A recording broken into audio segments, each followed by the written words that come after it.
Hello, my name is Marcus. I'm the compiler of a collection of therapy quotes entitled Psychoanalytic Self-Awareness Quotes. This is TQ 259. Therapy quote number 259.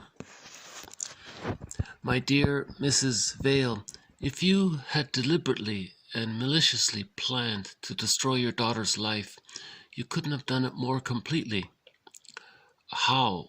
By having exercised a mother's rights? A mother's rights? Nonsense. A child has rights. A person has rights to discover her own mistakes, to make her own way, to grow and blossom in her own particular soil. The untold want by life and land never granted. Now, Voyager, sail thou forth to seek and find. This is from a scene in the movie Now, Voyager, where a family therapist was called in to deal with a complication between the mother and the daughter. So when there are complications between the mother and the daughter, one therapist said that we can say that the daughter has an electric complex and that the mother has a Jaquith complex. So remember the self-help quote, the mother is there to meet the needs of the child, not the other way around. If it is the other way around, then we say that the mother is engaged in the Jaquith mothering style or something. So the child mirrors the mother and comforts the mother and does what the mother says, responds to the mother. Because maybe when the mother was a child, her mother didn't respond to her. So now that she has a child, she wants the daughter to respond to her. See, so there's that negative magic gesture there.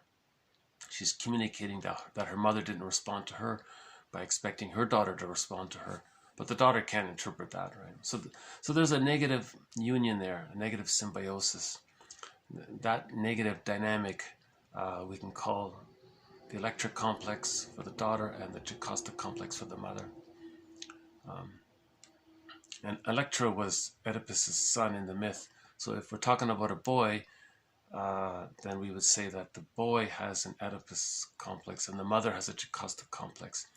All that means is that in the psychic world, psychically, the psychic representation of the self is blurred with the psychic representation of the other.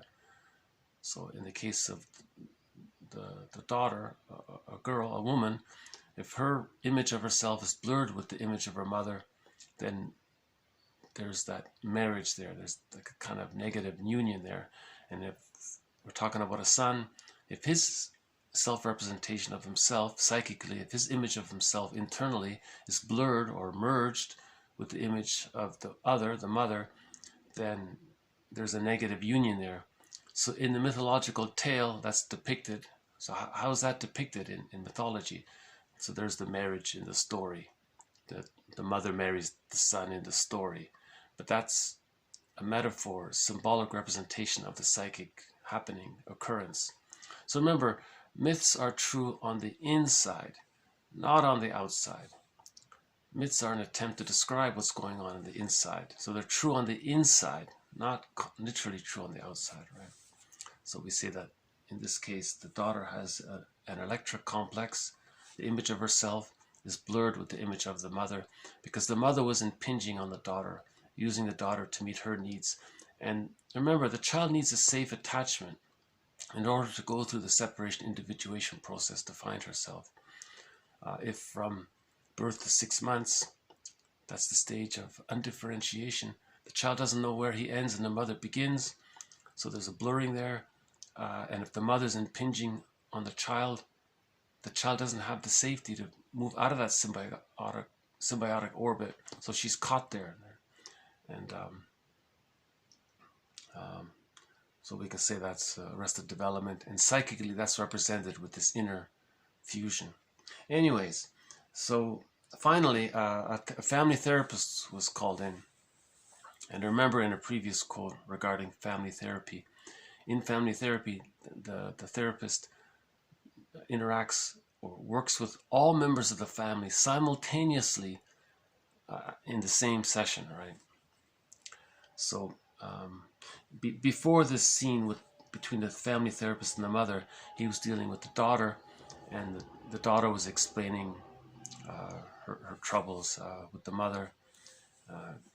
It ended up that the daughter had a nervous breakdown because she couldn't leave. She was caught in this negative bond with the mother. She didn't have the resources to leave her, but she needs something in order to leave, but she can't get it. So there's that nerve. So she was shaking like a leaf. She was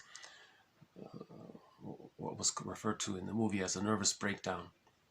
And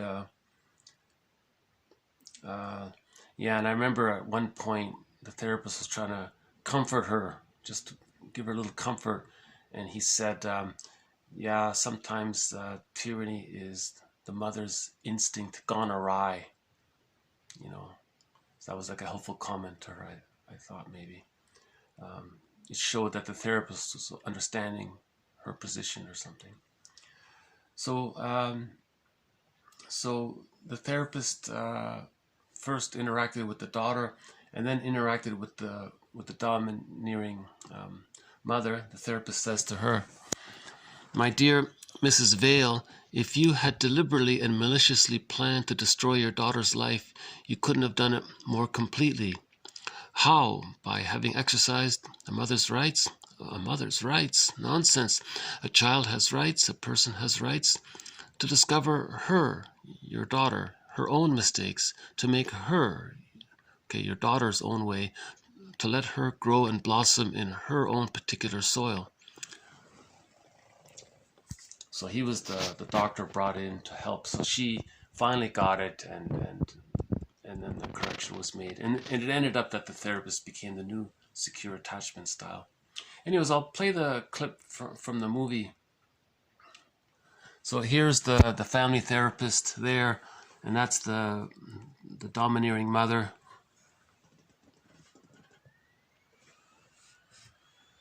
Well, it's as I said, isn't it? Just nonsense. She is most seriously ill. Charlotte is? Thanks to you. Did you say... My dear Mrs. Vale, if you had deliberately and maliciously planned to destroy your daughter's life, you couldn't have done it more completely. How? By having exercised a mother's rights? A mother's rights, Twaddle. A child has rights. A person has rights. To discover her own mistakes, to make her own way, to grow and blossom in her own particular soil. Are we getting into botany, Doctor? Are we flowers?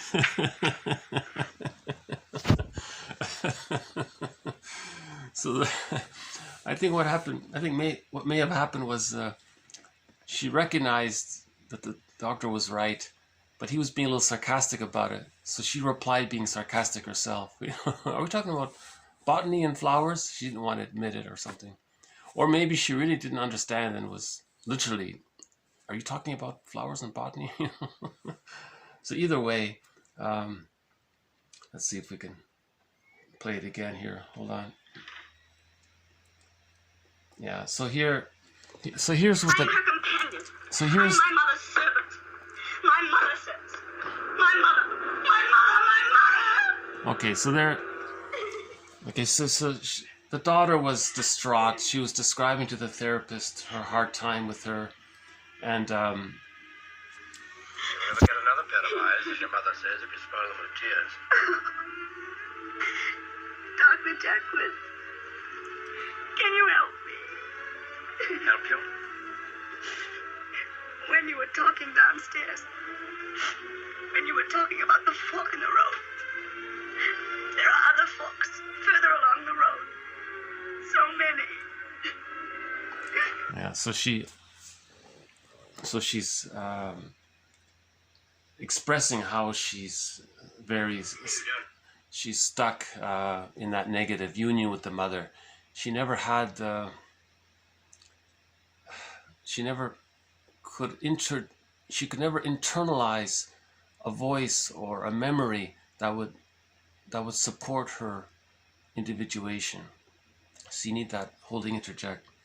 So this is the scene where he talks to the mother. Well, it's as I said, isn't it? Just nonsense. She is most seriously ill.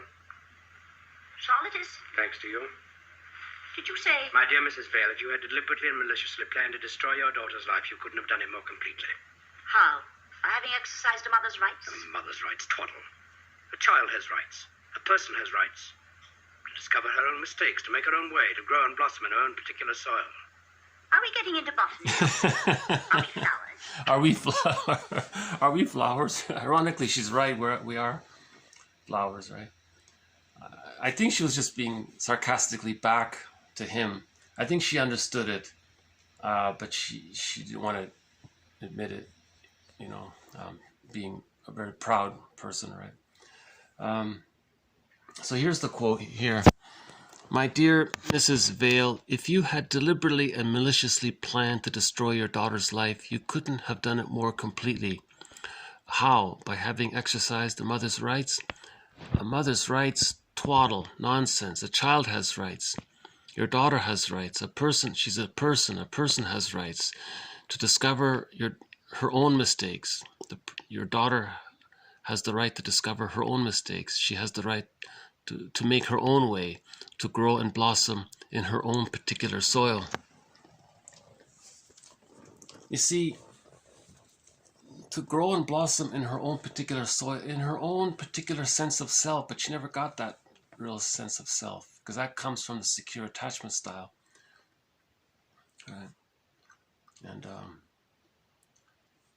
so the mother agreed, and then the daughter formed a new attachment with the therapist and the therapy clinic or whatever, and then she created a new safe attachment, secure attachment, and then after a period of time, like the Walt Whitman quote, she could discover herself, right? The untold want by life and land never granted. See, that's the insecure attachment style right there in a nutshell. The untold want by life and land never granted. That's the insecure attachment style. You need the secure attachment style to know yourself. So in the therapy, she got that safe attachment, and then now Voyager sailed out forth to seek and find. So that would be in development from birth to 6 months in the extended womb.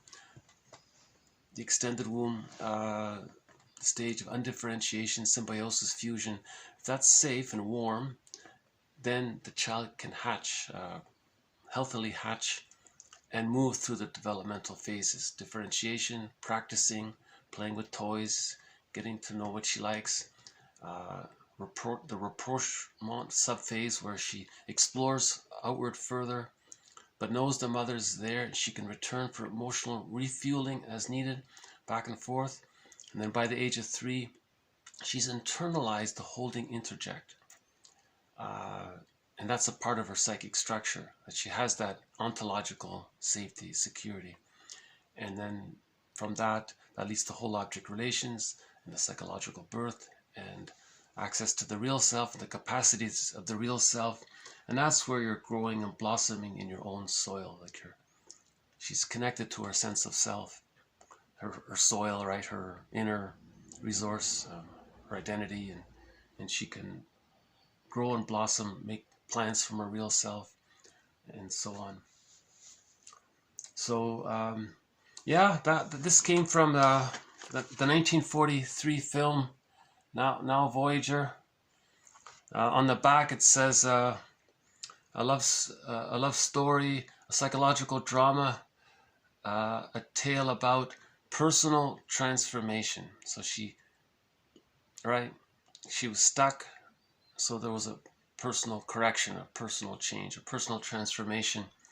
Betty Davis plays the role of a spinster who defies her domineering mother to discover love, heartbreak, and eventual contentment. And there was another metaphor in the movie where when she did confront her mother by herself, so first a therapist intervened, then she did it herself, then she befriended a wounded child that represented her wounded soul, and she took care of this wounded child. So that was sort of like a metaphor of her taking care of herself now. She's redoing, she's correcting, healing, right?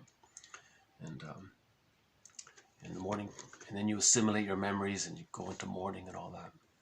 Anyways, so this was this came before Spellbound. I think this was in 43, 42, 43. Spellbound was in 45. And then we had In Treatment, the series. I think it ran for 3 seasons. About, what, 20 years ago, I guess? 15 years ago, something like that. That was a good series. That focused specifically on this personal, you know, healing from arrested development. This corrective process, right? Anyways, we'll have more movie quotes in the future. We've done a few already. This adds to our movie quotes collection. We'll do a couple more in future videos. So I'll leave it here. So thank you very much. This has been TQ 259 on the electric complex and the Jaquith complex. And to be continued. Thank you very much. This has been TQ 259. Bye for now.